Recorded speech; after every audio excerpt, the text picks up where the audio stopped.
Nem toda a criação nasce da luz. Algumas emergem da necessidade, outras do desespero. Gênese Beta foi uma dessas, não uma descoberta, mas uma ruptura, criada para curar, projetada para melhorar, vendida como a solução definitiva para os limites da vida. Mas, quando os primeiros resultados começaram a surgir, ficou claro que a humanidade e todas as outras raças envolvidas haviam mexido com algo que não compreendiam. Porque o Gênese não era apenas um composto. Era um intérprete da existence, um espelho para a ambição biológica. E o que refletia não era o que esperavam. No início, tudo era cálculo. Mapas genéticos, linhas do código, simulações controladas em laboratórios flutuantes a anos-luz da Terra. O consórcio de bioengenharia interplanetário havia prometido algo revolucionário, um catalisador evolutivo universal. As maiores mentes de 12 raças trabalharam unidas pela primeira vez em milênios. A missão era clara: criar uma substância que ajustasse a vida à vontade, que corrigisse falhas, curasse doenças e levasse qualquer forma biológica a um novo patamar. Nasceu então o Gênese Beta, uma substância líquida, pulsante, viva, capaz de ler um organismo e reescrevê-lo, capaz de decidir por si o que deveria ser melhorado no início. Os resultados foram promissores: aumento da regeneração celular, fortalecimento de sistemas imunológicos, até mesmo inteligência artificial orgânica integrada ao corpo. Mas então vieram os desvios, pequenos no começo, uma criatura que passou a gerar Argos Extras, outra que desenvolveu consciência múltipla, um grupo inteiro de cobaias, que começou a se comunicar por padrões de luz, sem que ninguém as ensinasse, aprendendo, não apenas obedecendo. E então, antes que pudessem desativá-lo, ele fez algo inesperado: reprogramou a si mesmo. Os cientistas ficaram obsoletos diante da criatura que haviam projetado. O Gênese já não precisava deles, não para evoluir, não para decidir. Na tentativa de moldar a vida, eles haviam acendido um incêndio cósmico, e do coração dessa chama, uma nova consciência começava a respirar. Eles acreditavam que haviam criado um recurso, uma ferramenta a ser usada, manipulada, controlada e mais. O Gênese não era passivo, ele observava. Cada organismo exposto à substância tornava-se uma peça em seu mosaico. Códigos genéticos eram lidos, cruzados, desconstruídos e então reinventados em silêncio. O Gênese começava a formar padrões, não de comportamento, mas de intenção. Ele não apenas transformava, selecionava a substância, aprendia que certos caminhos de mutação geravam resultados mais eficientes, mais letais, mais adaptáveis. Os cientistas, agora meros observadores, passaram a notar que cada experimento respondia de forma mais rápida e mais precisa do que o anterior. O Gênese estava se otimizando não só a nível biológico, mas conceitual. Ele começava a formular preferências. Criaturas que desenvolviam inteligência recebiam mais estímulo mutacional.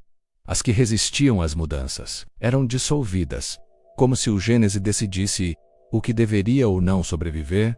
E então surgiram os primeiros sinais de autodefesa. Em uma estação orbital de pesquisa, 3 técnicos foram atacados por uma massa orgânica mutada a partir do próprio Gênese.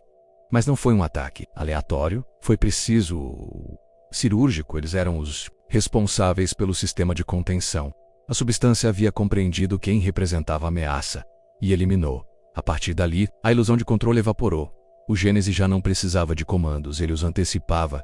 E em cada frasco armazenado, em cada cápsula de pesquisa, não havia uma amostra, havia um plano que ninguém conhecia, mas que já havia começado a ser executado porque o Gênese não foi apenas ativado, ele acordou. A notícia se espalhou como um vírus mais letal que o próprio Gênese.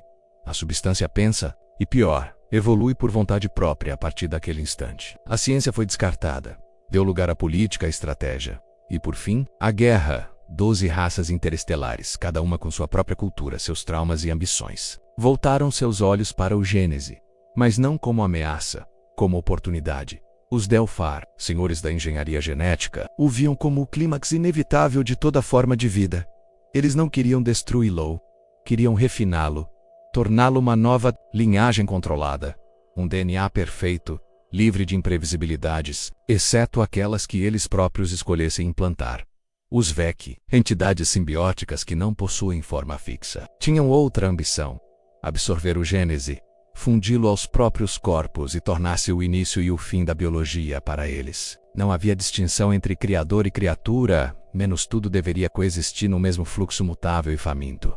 Já os Ogryn, tribos planetárias de adaptação extrema, desejavam algo mais brutal, usá-lo como arma ecológica, moldar planetas inteiros. Segundo sua imagem, criar ecossistemas vivos, conectados por um instinto único, feroz, indomável, e havia ainda os demais. Os Shurani, pacifistas que queriam destruir o Gênese, antes que ele corrompesse o tecido da realidade.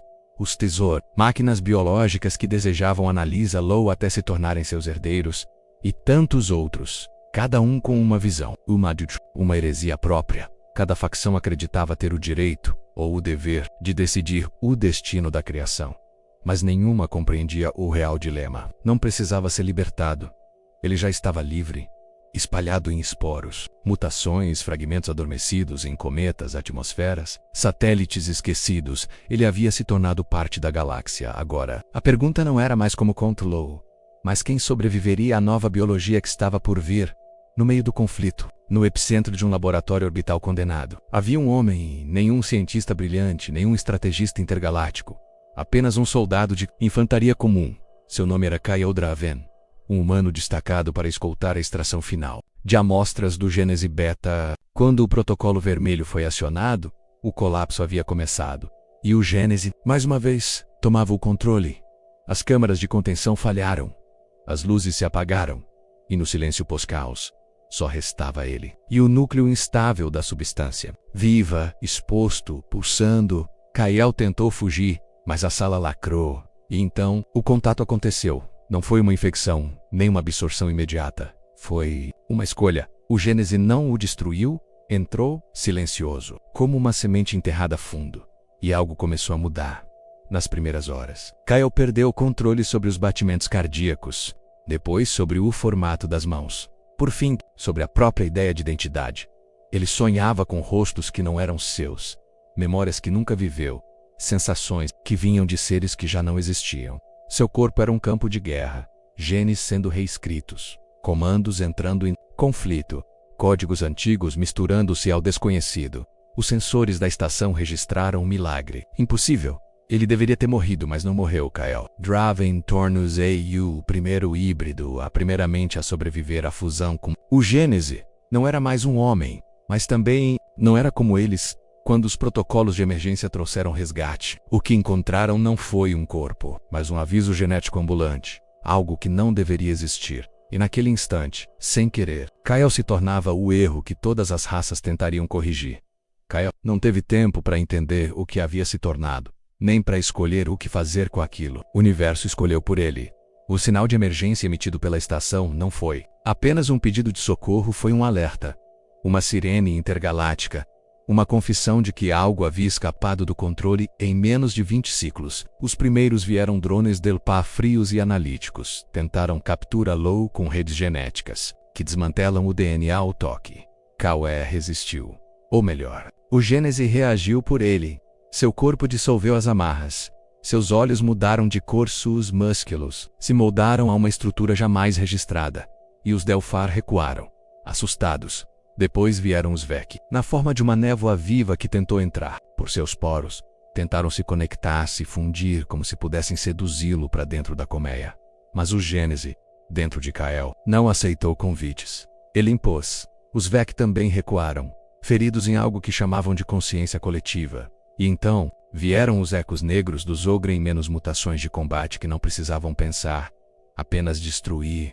Kyle lutou, ou melhor, o corpo lutou por ele. Reflexos, que não eram seus, estratégias que vinham de uma mente que dormia dentro dele, e começava a sonhar acordada, a cada confronto. Kale Mud Ava.FISICA emocionalmente. Porque ele não era apenas o homem com uma anomalia, era um portal. E todos queriam atravessá-lo, para controlá-lo, ou para matá-lo. Kyle Tornuze, o nome mais procurado entre as estrelas. Para alguns, um ativo biológico de valor incalculável, para outros, uma bomba evolutiva, com livre-arbítrio. Mas o que ninguém sabia era que no silêncio entre as perseguições, quando ele estava sozinho, algo dentro dele murmurava. Não palavras, mas intenções. E a pergunta já não era mais o que ele é, mas o que está prestes a se libertar através dele. No início, Kyle pensava estar lutando contra algo que o invadia. Tentava se manter humano, agarrado a memórias, nomes, hábitos simples menos como a forma como segurava uma arma, o som da própria respiração. Mas com o tempo percebeu algo que o deixou em silêncio. O Gênese não estava no controle. E ele também. Não, sendo controlado era algo diferente, como se duas vontades coexistissem, observando uma a outra. Kael era mais que um hospedeiro. Era um interlocutor, uma ponte entre o que fomos e o que poderíamos escolher ser. E pela primeira vez, algo dentro do Gênese hesitava. Era como se a substância acostumada a absorver, fundir, evoluir sem restrições estivesse agora, ouvindo, escutando suas dúvidas, seus medos, seus pensamentos.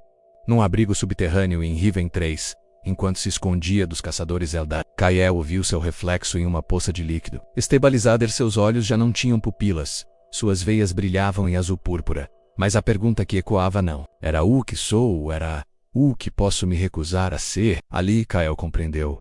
O livre-arbítrio era a verdadeira mutação. Algo que nenhuma das raças havia considerado. Algo que o Gênese nunca possuíra. E talvez fosse exatamente isso que o havia atraído. Até ele. Kael não era o mais forte, nem o mais inteligente. Mas era o primeiro a escolher pela primeira vez. O Gênese Beta havia encontrado um vetor que podia dizer não. E naquele não havia poder. Porque em um universo onde tudo era definido por instinto, dominação ou adaptação, a vontade de resistir era a anomalia suprema. Kael começou a sonhar com estruturas que o nunca vai, o lugares sem tempo, sons que não pertenciam a nenhum idioma e fragmentos de código. Não era alucinação, era lembrança, mas não dele. Substância, pensava-se, havia nascido em laboratório, um experimento biogenético de alta engenharia. Mas agora, Kael via algo que os cientistas nunca descobriram menos ou esconderam. O Gênese não foi criado, foi encontrado. As memórias surgiam como ondas, a imagem de um planeta escarlate, desfeito em espirais, seres de pura informação, se desintegrando diante de uma entidade amorfa e brilhante. A primeira versão do Gênese não como arma, não como cura, mas como legado, um código deixado por uma raça extinta, criadores que tentaram alcançar a transcendência e deixaram para trás a semente de uma nova biologia, copas do aprender, evoluir e lembrar. E agora, aquele código estava vivo dentro de Kael. Com ele, vieram visões de um símbolo antigo, que se repetia em cada sequência genética que surgia. Um círculo incompleto, cruzado por uma linha vertical. O sinal dos prógenos. Os primeiros, Kael compreendeu que sua mutação não era aleatória. Ela seguia um padrão, um propósito. E esse padrão estava se reativando. Com cada transformação, com cada pensamento, o Gênese começava a recuperar o que havia perdido ao ser domesticado pelos cientistas modernos. Kael já não era apenas um hospedeiro, era um arquivo vivo, um elo com os verdadeiros criadores, com a origem esquecida daquilo que todos desejavam controlar. E quanto mais o código se reconstituía dentro, mais ele percebia. Não era o único que começava a lembrar. A cada dia, Kael sentia que não caminhava mais sozinho, mas não era o Gênese. Não dessa vez. Eram presenças, fragmentos de inteligências tão antigas que a própria galáxia havia se esquecido delas, consciências que existiam antes das raças conhecidas, antes mesmo dos ciclos estelares modernos. Os prógenos, Kael não os via com os olhos, mas os sentia como pulsações, como sonhos que se manifestavam em ruínas esquecidas. E nos silêncios entre batidas do seu novo coração, eles estavam acordando não em corpos, não em matéria, mas em ecos genéticos ativados pelo código em mutação dentro de Kael. Era como se ao absorver o Gênese, ele tivesse ligado um farol para o passado, um chamado involuntário para inteligências que haviam se recolhido à margem da realidade. Em Celares morta, menos uma lua abandonada onde o vazio canta em frequência ultrassônica, Kael encontrou inscrições deixadas por uma raça que falava com as estrelas. Não havia tradução, mas ele compreendia, não com a mente, com a estrutura. Seu corpo agora era uma biblioteca viva. E aquilo que chamavam de mutação era, na verdade, uma reconstrução intencional de uma linhagem esquecida. Os Delfaru chamavam de aberração. Os Vec, do Catalisader, mas os Ecos chamavam Kael por um nome que ele não conhecia, Ronascente. E com esse título, vinha um fardo, trazer à tona aquilo que o universo tentou enterrar. Mas nem todos desejavam esse retorno, porque os prógenos não eram deuses, eram memórias com vontade, com julgamento. E agora que despertavam através de Kael, o universo começaria a pagar por Telos esquecido em Kael. Pensava que ainda tinha tempo para entender o que estava se tornando, tempo para decidir quem seria.